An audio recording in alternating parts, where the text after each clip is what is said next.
intro, and then we'll see. I'll just follow your lead. I won't report on the I tell a story, then I'll plug Sprung a little bit, and then we'll do a drum roll and introduce you. Ladies and gentlemen, as part of the Jeremiah Show, it's radio with TV's Tim Stack. Now here's the host, a man who was once told not to walk next to actor Robert Conrad in a restaurant because... I can't wait. Yay, as always, yay me. Episode number 6. It's radio TV's Tim Stack. I'm very happy and proud to be here. I'll quickly tell the Robert Conrad story because that was like my first big break in writing. With a friend, Larry Williams, old dear friend, we sold this movie idea my brother said he was going to go back to college. And I said, you're going to play college football. And so he sort of laughed, and I realized, oh my gosh, that's a movie, because my brother never played in college. He could have. And so we wrote this movie. We sold it with Robert Conrad. And Robert Conrad, Wild Wild West and Baba Black Sheep and Hawaiian Eye, he was a huge TV star. In the world of TV stars, there aren't many of them that have that great a career. William Shatner, David Boreanaz comes to mind. But Conrad was a legitimate, multi-decade TV star. So it was kind of cool. I mean, I grew up with the guy, and now I'm writing movie for him. But it was just so funny. Anytime we would go to a restaurant or out in public anyway, he would say, okay, we're done here. You wait here for 5 minutes and then meet me in the lot. So we'd be in a restaurant, we'd look at the watch, we'd wait 5 minutes and then we'd meet him in the parking lot. And it would happen again and again and again. And finally, I asked he had this publicist who was the son of James Bacon, the great editor at the Herald Examiner, columnist. And I said to his son, what's the deal with waiting 5 minutes to meet him in the parking lot? He said, you're too tall. If you walk next to him, everybody in the restaurant is going to see how short he is. Oh my God. So that's why I always left after Robert Conrad. Anyway, I want to quickly plug Sprung, the show I worked on. It's on Freevee. It's getting great notices. And anyway, you can find it through Amazon. Type in Sprung, but Freevee is a free app. Anyway, I have a wonderful guest, and we're going to introduce her right now with a drum roll. She's the writer of the book Stay at Work, Mom, Marriage, Kids, and Other Disasters. She's been a writer, producer on shows like The Red Skelton Hour. No, I'm She's worked on King of Queens, Whitney, Last Man Standing. I want to talk about that. Raising Hope, that's where we met. I want to talk about that. Two Broke Girls, and then the really good, weirdly canceled show that she created for Fox, which we're going to talk about, pivoting like so many guests. She owes it all to me. Liz Astrof. Hi. Hey. Thank you. Thanks, Tim. That's so nice. Listen to that applause. They love you. So Liz and I had a pre-meeting on Friday at the Coral Tree, which is home. So weird. She lives at the Coral Tree restaurant in Encino. You don't actually live there, but you kind of do live there. I do. It's a home away from home, but it's a restaurant that first of all, a lot of writers sit there all day, but and a lot of people do business there, but I felt really bad about myself and I should be paying rent, but then someone brought in a desktop monitor. They brought that into the restaurant. Brought an actual desktop monitor in, and I was like, they are in it to win it. I'm done. I'm fine. But then I definitely overstay. Yeah, but everybody does. But that place in particular, I get the feeling if you went in there at 7 in the morning when they opened, bought a cup of coffee, you could go till 10 till they closed and nobody would say anything. Not a word. Well, what happens sometimes is I'll fuck around all day. Whoops. And then I'll have on the F words. Oh my God. I'll just procrastinate all day. That was my last one. I'll procrastinate all day, and then I'll just get it focused, and then all of a sudden I'll just hear plink, plink, plink, and it's change in the cash register, and I'll look up and all the chairs are upside down, and the mat that was in the kitchen is now outside before I am Being washed off. being hosed. And then I help bus tables because I feel bad. So I do kind of work there. It is really funny though. But it is the kind of place like you could sit there all day and they change shifts and you're still there and new people are coming in. And you and I kid about it, but have you struck up a relationship with any of the employees there? Yeah, I think so. Enough so that first of all, I thank them in my book. Yes. And like they care. They're like, big deal. Enough so Hey, I gave you a thank you in my book. they're like, why don't you give us $1? Why don't you tip Instead of that, 8% when you pay? How about that? Why don't you get out? Why don't you not sit at the table for 10 people for 6 hours? Because you like and put your feet up. The party table. But no. I want to mention you in my book instead. Yeah, I gave you, oh wait, Corral Tree. I didn't put names because I don't know them, but I think they feel sorry for me. I do. And also, I so prefer that sitting in a dark corner there with my keys around my neck and all day to being on a set and in front of people at all. Well, that was one of my questions was, again, we're not making fun of the Coral Tree. It's actually a really good restaurant. Oh, I love it so much. There. And I found it because it's on the, for me who lives in Santa Barbara and drives to LA, it's on the clean bathroom list. I was going to say, how did you find it? Yeah, I looked and I checked it out and was like, and then I checked it. Oh my gosh, it's a clean bathroom. I love this place. Now, it doesn't compare with the Nordstroms at the mall in Thousand Oaks. Oh no. But it's a clean bathroom. You have a family room there. You see the family room at Nordstrom? There is sort of an outdoor lounge area where you can sit. And there's also one of the bathrooms says family changing area. Yeah. So you can all go in there and change. It's so funny. You open the door by accident, and there's a whole family in there changing. It says family changing out there. But you would prefer to work. I'm always curious about writers working in coffee shops compared to an office or home. You prefer the coffee shop. You prefer the Coral Tree. Yeah, I would so much rather I like to be alone in public, and I like to know that I've always been this way where I don't want to feel like I'm being punished. Yes. Like I have to. Not abnormal. And I definitely, I don't know if you've ever felt this way, that you don't want to be hurt. You don't want to be in prison, but also I can't be home. I cannot be home for many reasons, but I don't get any work done here until 2:00 in the morning. And now I don't even stay up to do that anymore. But yeah, there's no way I can be home. It used to be that I would reward myself by going home before I had kids, but now I just don't want to go home. My reward used to be going home. But yeah, I'd rather sit in a restaurant.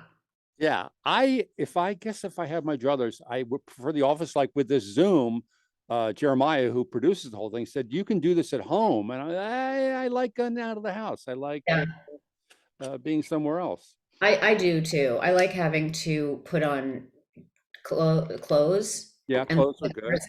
Because I was barefoot for 3 years and my feet look like I'm a Flintstone now. I can't even, like, I don't even know if Why were you barefoot for 3 years? Just because I thought you were from Long Island, which I am from Long Island. Not Appalachia. I am from Long Island, but I just walked around, I don't know, flip-flops, barefoot. I just don't go anywhere. So to have to be around people and in public is good. Yeah. I worked on my brother's show briefly 3 days a week, and we had to be in an office, and we were in a writer's room again, and it was really nice. It was fun. I definitely want to talk about that experience that you just finished with your bro. But let's go back. I always like to go back to the beginning. And so how did you, because your brother was in show business, but how did you get started in show business? So when I was a kid, it's funny because he's really smart and went to an Ivy League school, and I was not smart and didn't.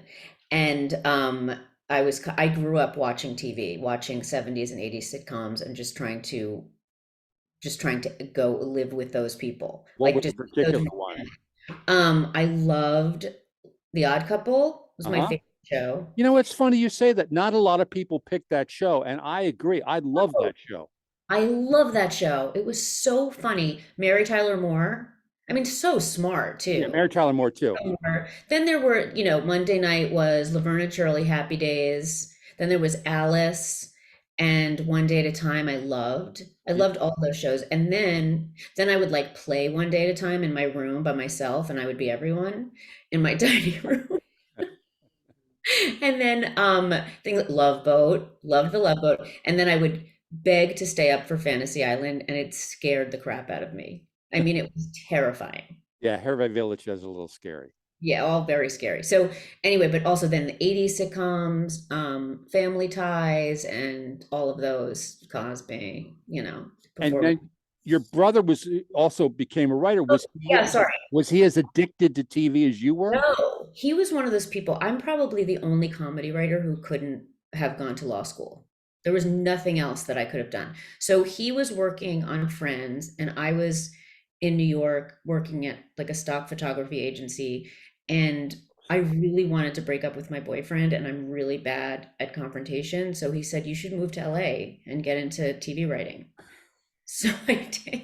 No, but it was such a long, like I took a class in New York, um and I had a writing partner because he told me to get a writing partner. And then I worked on Spin City as a PA in New York, and it might have been the worst job I've ever had. On City in New York? Yeah, in New York. And Why was that so bad? It was just, first of all, I worked for the producer, the line producer, and I knew nothing about any of this. Oh, you're on the production side. Yes, I was on the production side. So I had to go into the writers' rooms. There were 2 rooms, and they were terrifying, the writers on that show. And I had to go into that room and say, clearances. You can't use Jack the Knife. It's $80,000. And you can't say McDonald's. And you got like, it just was the worst, plus I was writing a spec script, and I was waitressing at the Comic Strip Comedy Club at the same time. Oh my gosh, I never do that. So, but obviously that got you in the world working as I met a partner who I'm no longer with, but I met a partner, and because my brother said to get one, we moved out here. We lived like on his floor, and he was changing. Was it a male or a female partner? A female. Gotcha. Her wife hated me, and it's in my book, but I was privy to a conversation between them where they were in a fight, and my partner was saying, I'm not attracted to her. No, she's disgusting. Ew. Why would you think I know? I know you wouldn't be. I'm sorry. I know. It's crazy. It's crazy. That's Thank you. awful. I was in the back. Your writing partner saying that. I was literally had my ear pressed to the inside of her medicine chest listening, and it was kind of painful listening. And then we moved out here together, and it was such a bad marriage because we met in a class with Bobby Bowman, but we met in this class, and the teacher had said that he worked on All in the Family, Barney Miller, Rhoda, all these shows. And I just thought, and there wasn't Google back then, so I just thought, no way. Okay. And we would laugh about it. And then when the minute Jeeves or Google came out, I Googled him, and it turns out he worked on All in the Family, Barney Miller, Rhoda. If I'd known that at the time, you would have listened. I would have listened. I wouldn't have talked during class. But anyway, so I got this partner. We moved out here. My brother was changing agencies, and all of these agents wanted to sign him. So they were all interested in us. They were calling us. Sure, that would make sense. Yeah, I had no idea why. And I thought they loved our Frazier, where it turns out he's a good bowler. Yeah, that's funny. No, not like him. Such a fish out of water, but amazing bowler. And he's embarrassed about it, but I'll sell that later. So anyway, and all these agencies like brought out fruit platters, and we just went with the agency with the best fruit platter, and he didn't sign with them. So they wouldn't let us in the building anymore. Oh, so it was really a big package deal. Oh, it really was. You had to go where he went. We weren't even allowed to bring our script. We had to give our scripts to security, and we were not allowed in the building once he didn't sign. It was ICM. And then I was about to move back to New York, and I was so excited that I failed. And my partner and I got into the Warner Brothers writing program, and the guy how we got in, the guy said, I just want you to know that someone backed out. You would not have gotten in, That's nice. hadn't backed out. Thank you. Just to be clear, repeat it back to me in case you didn't understand, because I was going to leave it on your answering machine, but yeah. And so, and then speaking of your bro, I know you've worked on and off with, we're going to say his name finally, Jeff Astrof. So he's got this new show on Epix with On Stars. That's fine. who? Isn't it Stars. Epix? Stars. Stars. It's also on, is Epic still around? Okay, go on. I Sorry. think it is. It's unfortunately Stars is and Epix are two of the channels I don't have, so I haven't seen the show. But Hulu. they It's on should Hulu. because it's on Hulu. Yeah, it's great. I'll watch it tonight, and it sounds like an interesting show because it involves horror and comedy. It is so scary. It's a horror comedy. I can't say horror. And he created it with Sharon Horgan, who did Catastrophe and now Bad Sisters, which is so good. And she's done a Oh, I bunch. saw Bad Sisters. That's great. It's great, right? Yeah, it's creepy. It's great, but Oh, also like family dynamics. It's good. love Family Guy. Yes. So this is Courtney Cox stars in this, and it's terrifying.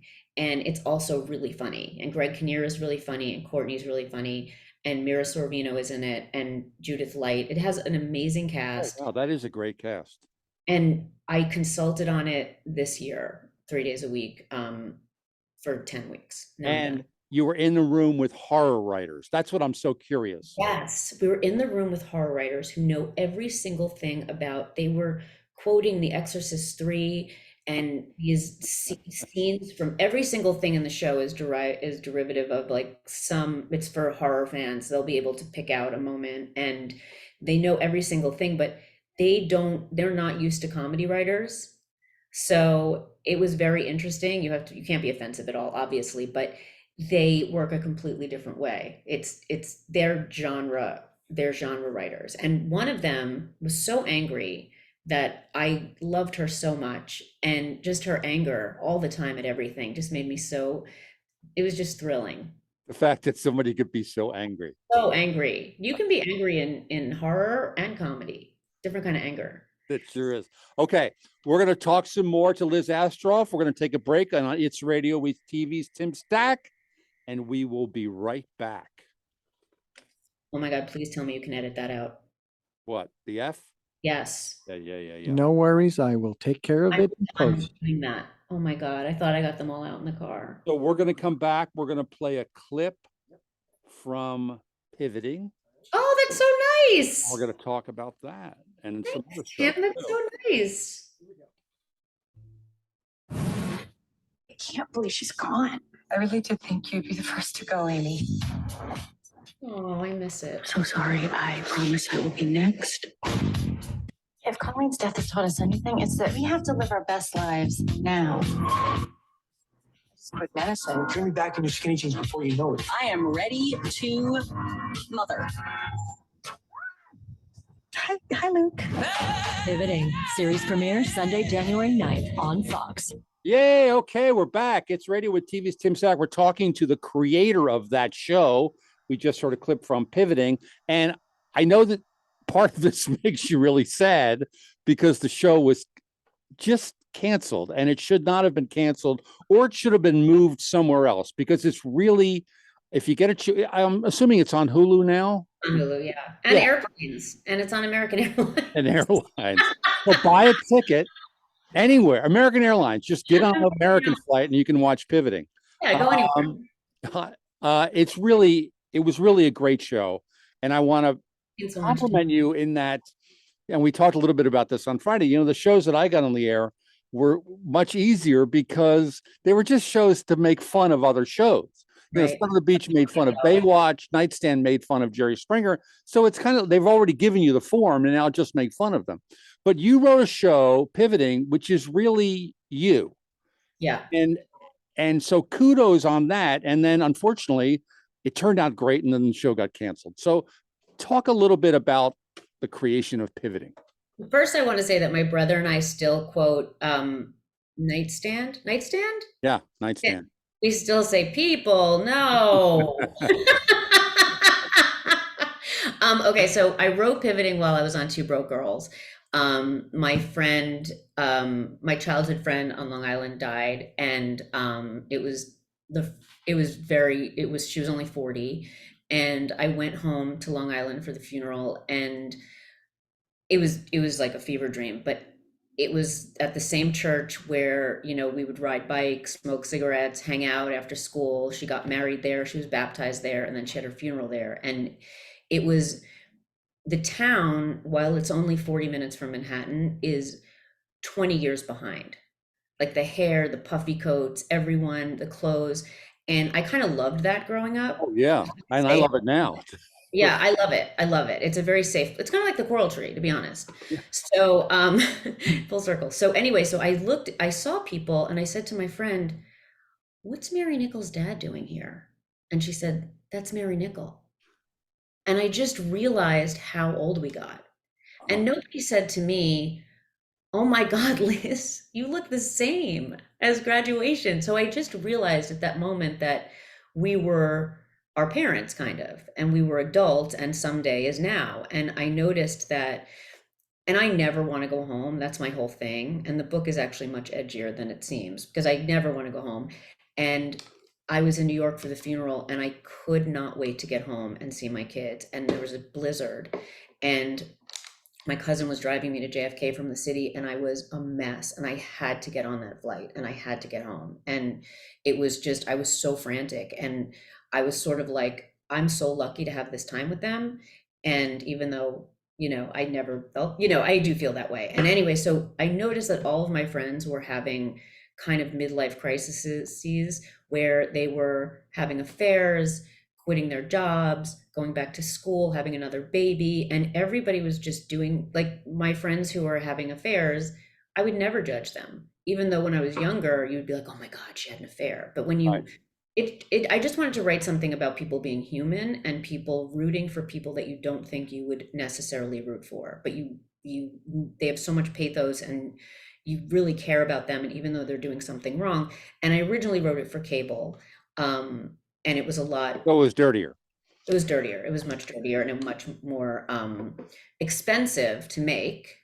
So a lot of things were less expensive. But I just really, I mean, I wrote it 6 years before I got it on the air. I wrote it for cable. Wow. Didn't go anywhere. I pushed it and pushed it. I dug it up. I made it happen. And then the pandemic happened. And then I wrote a second episode for it and over the pandemic, and we did casting, and I was just not, it was never a question. For some reason, I was never, ever, ever giving up on this. So when it got made in the pandemic, we were in hazmat suits. There were people with 6-foot poles keeping us apart. And if I had to go into a scene, there was a red zone and a yellow zone. If I had to go in, It was horrible. it was horrible. And if I had to give a note, it was like the Red Sea parting, and everyone would say, "Liz is coming in." And then I would get up there to the scene and just go, so I stopped even, I didn't want to slow, shooting took so long because the actors had to put their masks on between shots. Yeah. So they had to have their makeup redone. And if you'll notice, the same 5 people are in the coffee shop. Same background. Colleen only had 5 people at her funeral. So it was so sad. It's like, nobody liked her. Who cares? That's kind of like the coral tree again. It's the same. Yes, it is. The same extras. I see them at Starbucks. But anyway, so I was so happy to be there that I did not even care that it was so difficult. And we did it at a time that was relatively safe. And it gave, 300 people jobs. So I was happy about that. But I loved every single minute of it. It was so stressful. I loved every minute. I was grateful for every minute. And then it was coming back. It did well critically. It did well on Hulu, and then it was canceled. So, Well, if you get a chance, it's really a fun show. My wife loved it. She just laughed and laughed. And the one particular episode I remember writing, it was about the Eliza Coupe character getting drugs to a teacher. oh, that happened with me. then please tell the story. Okay. Because it's So, sort of with my wife too. Like she would bring the teachers over once a year for like a get high party, and that's so nice. the kids sailed through school. You would think, and then my daughter got like C's, and it was worth nothing. But Well, that's sailing through school in the Stackhouse. Please. Oh, good See? for you. See, maybe C's were better than she would have done, maybe. But so anyway, so my kid's teacher called me on a Sunday and said, I need a favor, and obviously I would have drugs, and he said, I need Adderall. Obviously. I need Adderall to teach these kids. I can't. I was like, oh, sure, of Of course. all the parents in school, I thought of Of you. all the parents, I need fives. So I said, okay, I'll let me see what we have, because we have I said I have my nephew's Ritalin generic, but I also have some pure Adderall. I'm keeping those, and then I have some focal. It was a Christmas gift. How do you feel? Yes. How do you feel about wearing a patch? So then I said, where should I meet you? And it was a Sunday, and he said, just send them to school with her. Put them in her backpack. So that night, I was walking to her room with a little envelope, and I just thought, this is not great. No, you don't want to do that. Like now she's a drug mule. Right. And I was walking back to my room, and I was going to stop myself, and I saw myself in the mirror, and I said, you're lame. Oh, so now you're scared? You got old. You got old and you got scared. And also that shirt looks like garbage on you. So I went and put them in her backpack in between, and I texted him and I said, it's between the crumbled cheese and the pencils. And I was terrified the whole next day, but I missed living on the edge like that. Oh my God, it's so So, yeah, fun. that That's a was great episode. And the show, it's if you haven't seen, Eliza Coupe is amazing in the so show. good. Jennifer Goodwin, who's it's so good, and Maggie Q. That's a weird last name. I was thinking Yeah. about that, with Q out now, and but she's really funny. I mean, she had been on that Kiefer Sutherland show, Right. which was a drama, but she's very funny in the episode and good, and it's anyway. But I Yeah, was thinking also because you remind, and we I think we talked about this on Friday, like this really dear friend of mine, Judy Toll, who was at the Groundlings. I was yeah. telling you about my friend who had gotten out of Scientology and then couldn't Yes. say Scientology in her act, so she would say Ryantology. But I remember you remind me of her that also, you're a little obsessed with food. Food is like, Yeah. you can zone, and which she did too. But I remember, like, before she passed away, she wrote this pilot that got made. And I remember we went out to lunch and I read the pilot while she ordered lunch. And it took a long time. It took a long time. Everything was on the side and the lemon, where the lemon had to be and all that. But it's the same thing. And it's really, again, kudos to you for writing something personal that got on the air and got made. It's an incredible accomplishment. So I only see the failures, and that's a good reminder. Thank you. I'm so jaded, I guess. no, and then you get the call that it's canceled, which I've gotten the call that Son of the Beach is canceled. And Oh, that was so funny though. luckily I had Howard Stern to go off on the executive on the air. Oh my God, I could have used that. I could have used that. Yeah, and also the fact that I was in control of it for so long, and then this happened. They said this had nothing to do with the content of the show. We loved the show. It had nothing Yeah, to yeah. And I just thought I wasn't involved in any of this, and you give up all you give up all control, and it went down in the scheduling room, and it was financial, and it just, we tried to sell it, and then it died every week somewhere else because networks they have their own studios now, like Hulu and No, it's all, the world has changed. And I can only tell you this, when Nightstand, which we were talking about earlier, got picked up, they called me. I was working in a Greg Kinnear movie, Dear God. Oh, They called me and I was in the dressing room and they called me, and I literally, because people don't understand the emotion and work that goes into a show, I literally started sobbing. And I don't cry. Like, I'm not a crier. yeah. I lost it. And the Tim. executives on the other end of the phone were just like, Tim, what's wrong with you? Anyway, we have to take another break. We're talking to Liz Astrof. We're going to come back and talk to her more. You're listening to It's Radio with TV's Tim Stack. We'll be right back. Okay, we'll pick it up with the clip. So we're gonna now comes a clip from just a random clip from King of Queens. Son of the Beach was so funny. Oh my God. Hey, babe, what are you doing? Looking at myself in various stages of fatness. I love the show. Watch this. You can actually see me gaining weight. And watch this. And there goes my neck.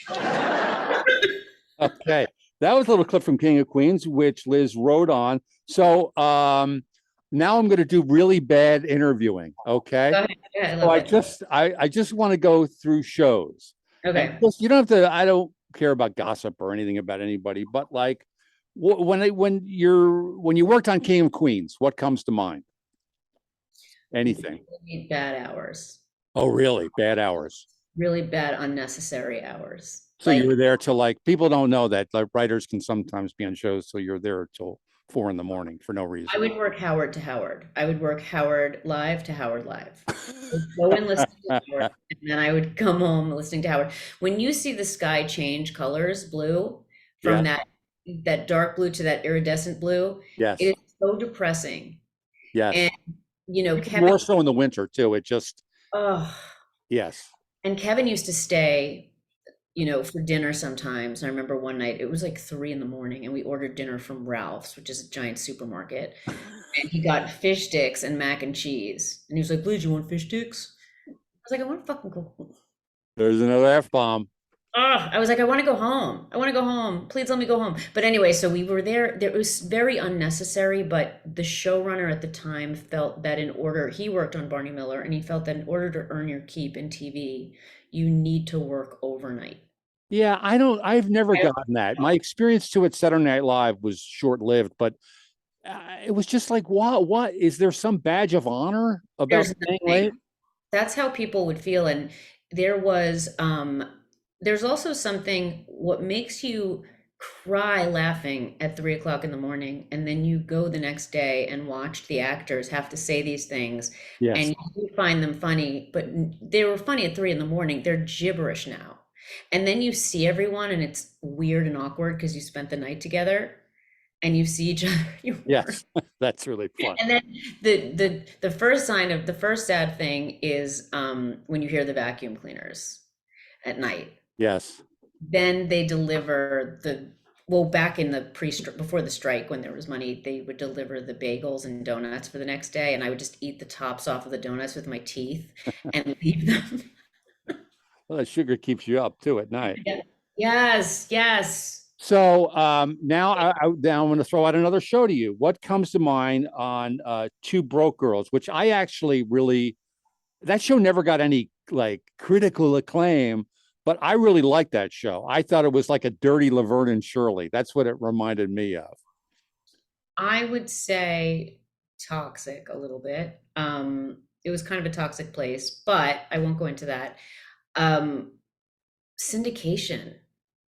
Nothing is syndicated anymore. It was so nice that was a syndicated, and it was those shows don't exist anymore where I was so dumb to wish that away in a way. I just told a friend of mine who was on one of those shows, you have network shows with summer repeats, and you have no idea how lucky you are. That said, you do have to work hard because a lot of them are multicams, which means you have to work at night because the rewrites start afterwards. So there's a price to pay, but boy, in the end, the hours were great. For the majority, the hours were great on Two Broke Girls, and also the actors were so funny. And Jen Coolidge, I remember just peeing, like just laughing so hard. Right, she is amazing. Amazing. And the only late nights were the show nights. And the problem with show nights are if a joke is told 7 times, it's not going to get a laugh anymore. No. So we constantly had the most dirty jokes were because we didn't get enough laughs from the audience. Yeah. And then the audience they love it because they're hearing a dirty joke. Yes. So, but I miss syndication, I would say, comes to and laughing. I miss laughing in a room. I laughed a lot there. And did Whitney come before or after that? You worked on the show Whitney. I worked on Whitney before that, and then Okay, so that's where you met her. yes, and she had both shows, and she said, "I'm not going to let Two Broke Girls hire you. I want you to come on this show." And so that's where I met her, and I thought that was a pretty good show, actually. Yeah, 100%. And she's so talented and She's so attractive. And talented. She I was guess she made a fortune on Two Broke Girls and probably doesn't have to work. She doesn't seem to work that hard. Or She's maybe I'm just really she wasn't in the room on Two Broke Girls, but she yeah, I guess yes, but also she does I think her stand up, oh, right. They make a fun. fortune out there. It's like how Comic-Con makes those shows money. Like I think she does stand up and she has a podcast, and she's I thought that show was good. And then we met on the show Raising Hope. Yes. You were sadly let go of. Sadly, certainly. I just realized 2 years ago I was let go. I was like, well, I left. You've been going to Chatsworth ever since. And then, well, we don't even talk about Raising Hope. But then what was funny was the next time I saw you was the day the Connors, you were let go. Oh from my the God. Connors. Wait, what? That was so crazy, Tim. And Yeah. can you tell what happened? That guy said to you when you came onto the lot at Radford. The What did security he look guy? at my license and he said something like, "Didn't you used to be so?" I can't remember what you remember. He didn't know who you were. He goes, "Oh," he goes, "Didn't you used to? What are you doing now? Didn't you used to be someone?" Yeah. I've gotten that a few times. And various versions. The worst version of that is once on My Name Is Earl, I was walking out to my car and this guy, he's a homeless guy, but he's carrying 2 pitchers of water. And he looks at me and he goes, "Hey, it's you. Oh my God, it's you." And he says, he looks at my car, which was a Chrysler Sebring convertible. And he said, "Oh, I thought you'd drive a better car." Buddy, you got 2 pitchers of water. Oh my God. But literally then I drive into the lot and I see Liz sitting on a bench, what looks like a bus bench. It's probably a set. Liz, and you go, "Ugh, every time I see you, I'm just getting fired." Because I guess Roseanne that morning did something. I can't even remember what. Roseanne tweeted about Kamala Harris that morning, and the show got canceled. So when it was Roseanne, so that was my first day, and Whitney actually brought me onto that show. So it was the first day there. I was like immediately excited because I was going to make yoga, and then I just realized the show that I'm working on just got canceled. But you know where? So then you know where I went after that? Where's that? Coral Tree. And Sure. Drown your sorrows in latte. Both tables next to me were talking about what Roseanne just did. Wow. And it was really weird. It was like a fever dream. And then months later, I actually left the Connors. That was the only show I ever left. I left when we went into production because Norm Macdonald, which was my saving grace there, it was amazing. And I'm so sad that he's gone. But he was there once a week and he would just say, "You got to get out of here." I'm not doing a good impersonation, but he was just so supportive of me. And I had my book to write and stuff. So, and I had another pilot and I was working on pivoting and I left, but that was very strange. It was very depressing. Oh my God. Yeah. And it's so weird. And you're caught up in the whole moment of, the cancel culture, which, what she said was stupid, if I remember correctly, but it was really dumb. And we was done. We were done. It was over. And I wouldn't think otherwise, but I was just driving to work, listening to Howard, didn't think anything. And then as I was pulling onto the lot, someone said, "Did you see Roseanne's tweet?" And I said, "No." And then Same guy who didn't recognize me. Yes. Hey, did you see? I'm just kidding. Oh my God. I don't even think I had a pass. So anyway, so I got to the office and everybody was hunched over and then they said, "Go home." And I was like, that was a good job. But it took a minute to set in that had happened. And then Bruce Helford called a few weeks later and said, "Would you want to do the Connors?" And I said, "Sure." I didn't think it would ever last. But being with Norm was so much fun. Okay, so then how long were you on? You went on the Connors and then pivoting got picked up? Is that what happened? No. I was on the Connors for a while. I wrote an episode and I was on for a while. And then I did a pilot, terrible, an Alice reboot I wrote with someone else. And it was not, I didn't even want to reboot Alice really because I worked on Two Broke Girls. So how many diner shows am I going to write? And also Right. Alice was so good. But Alice is great. And the movie, Alice Doesn't Live Here Anymore, one of my favorites. you know what? That's the rest of my day today. So, Have you never seen that? no. Oh my gosh. I go now. Oh, we just watched it like a month ago. Ellen Burstyn, and it's so good. Oh, is that song in it? No, you mean the Alice theme song? Yes. No, the song she sings "Where or When," which I think is a Johnny Mercer tune. It's really good. It's very different from the sitcom. I love that show so much. And so all we had to do in the pitch was so dumb. All we had to do in the pitch was play the theme song and show the main titles from the first Alice, and they bought it. Like that. The person That's so funny. I won't even say who I wrote it with, but the person I wrote it with was a feature writer named, no, I'm kidding, a feature writer who had no experience in TV and didn't believe in scrolling up, rewriting, never scrolled up. What? Every time I would scroll up constantly. You just read it constantly. And she would just say, she's in the hole again. And that was rewriting. That's like me shutting you down on F-bombs today. She's scrolling again. Scrolling again. Delete it. Bleep it. But yeah, she was it was such a weird experience that the network didn't even. Oh, one quick thing, we got on the phone for our first round of notes, and the executive said, this show is going to be on for 35 years. And I thought, what an idiot. And she goes, oh my God, I thought I was on with the Simpsons producers. Oh. That's another version of just someone backed out. That's the same thing. Oh my God. So anyway, so I left to do that and to write my book. And then I was writing, I had already written Pivoting, and I was writing this. By the time I wrote Pivoting, by the time it started anything, there became a thing where you need to write a series Bible to sell a show, which is 25 pages of breaking up the series. So it used to be you write a script, you sell it, you see if it gets made, but it took so long for this to go anywhere. Well, here's the other thing about that model is that, when a pilot gets on, then you bring in other writers and you work together, and everybody, normally everybody else has good ideas that can build into episodes. But when you ask one person to go off and do a Bible by themselves, you're asking for a different process almost. It's like, that's not the best process. You can get the best episodes. It's so collaborative. And also that's why it's called the Bible, because it's the hardest thing to write.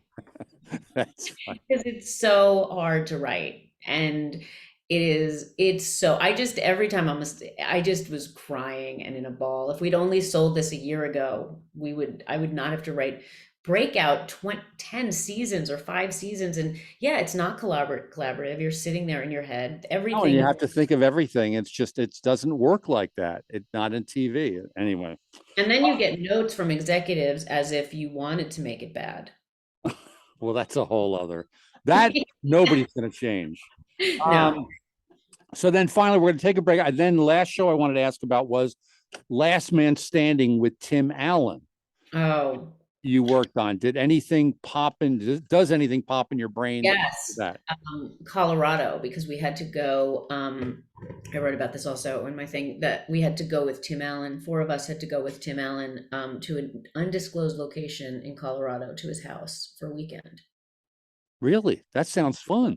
We were absolutely certain we were going to be hunted, killed for sport. It's some ranch where he gets to hunt you down? There was no other, he didn't even like us. There was no other reason, and that I would be running through the forest in a wedding dress at some point. We were sure of it. Every sign led up to us being killed. Pitch that on Shining Vale. So, because part of me is like, I get really frustrated in today's culture, the cancel culture, where Tim Allen, who I would never agree with anything with him politically, but on the same token, it's like he's entitled to his thoughts. Yeah. I hate to see an entire industry, because I just read he didn't get the Toy Story voice because of his politics. Really? And maybe that's true. Maybe it's a money thing. That's the other thing. Could be a money thing. But I just thought, really, like, that's the world we live in. Yeah. Because it's just, to me, it's very sad. It should be because he's mean. There you go. Not because he's Republican. Okay, we're going to take our final break, talking to Liz Astrof on It's Radio with TV's Tim Stack, and we'll be right back. Excellent. And we have one more cut here. I believe it's from Two Broke Girls. One more clip coming up from Two Broke Girls, but we're not going to talk about that. We're going to talk about your book. I love that show. Two Broke Girls? Yeah, I love that show for two reasons. One, because I thought it was pretty funny. Yeah. And again, I like the one gal's cleavage. I mean, what can I say? Oh, sure. Pat Jennings, that was a big, yeah. Come on. Come on. Beautiful. I mean, she had a gorgeous face too. I mean, just beautiful woman. Did you make it up to her face? I actually did. No, I actually did, you know. It was the other gal, the elder woman who was being molested by the chef. Oh, Jennifer. Yeah, her. Yeah, they were. Yeah, I thought that was interesting. Okay, here we go. Final segment. Final segment, my friend. Okay, here we go. It's 3 a.m. Who would be coming over now? I don't know, my dealer, my other dealer, that guy who always asks if I know where my dealer is. Who is it? You can't handle what's on the other side of that door. Yesterday, I saw a guy on a stoop Frenching his cat. I can handle anything. I don't know why I saw that clip. You I love laughed. jokes. This happened. It's such a Yeah. Yesterday, I It's not for saw jokes. last Tuesday. Right. I went to the post office and I saw blank. Almost like You think that's bad? Blank, Yeah. blank. it's like Match Game. You can imagine writing for that show, Match Game. That's Yes. the show I watched when I loved those shows. Oh Oh my my God. God. Joker Wild, all of it. Yeah, but Match Game in particular with Charles, Yeah. which I've got the Charles glasses on today. Oh, I love that so much. It's one of my bad impressions. Long Dead, right? Long Dead? Who? Charles S. Riley? Not long dead. I'm going to say within 10 years, maybe. I got to sit at a wedding with him.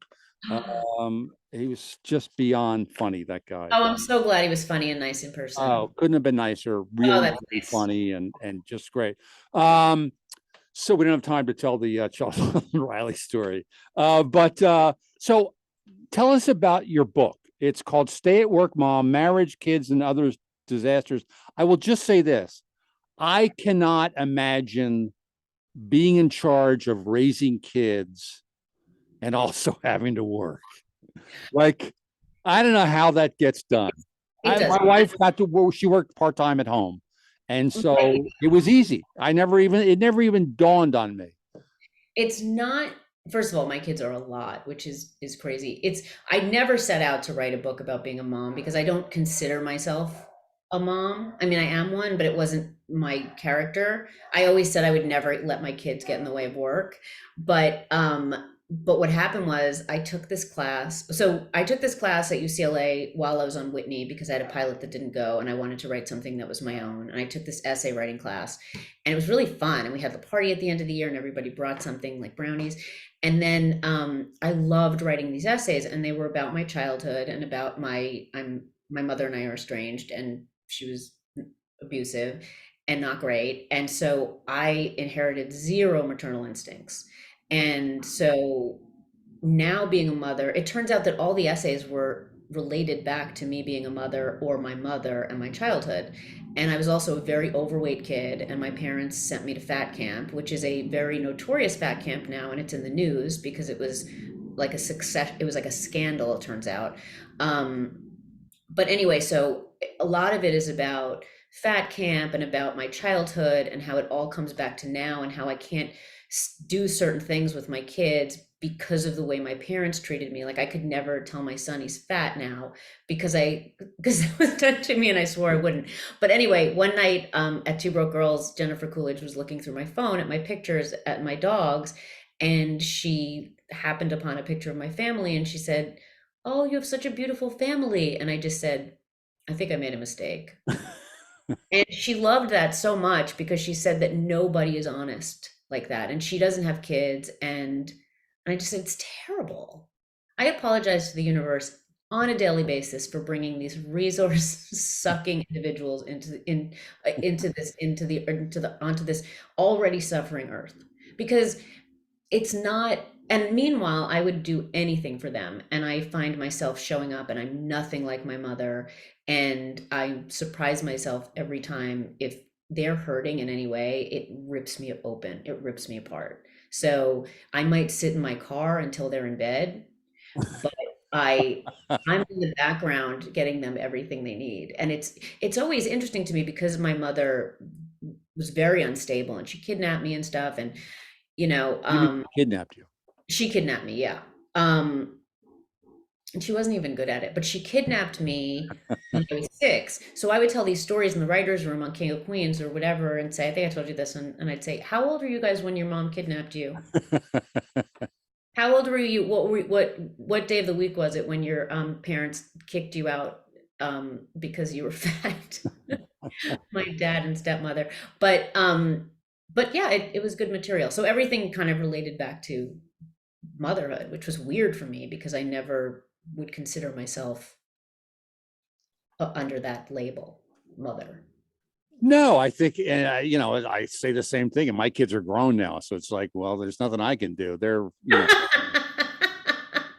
they're starting to help me. It's like, it's so funny. My daughter, it's like, works in show business, and now find myself calling her for advice and like, but that'll never happen over here.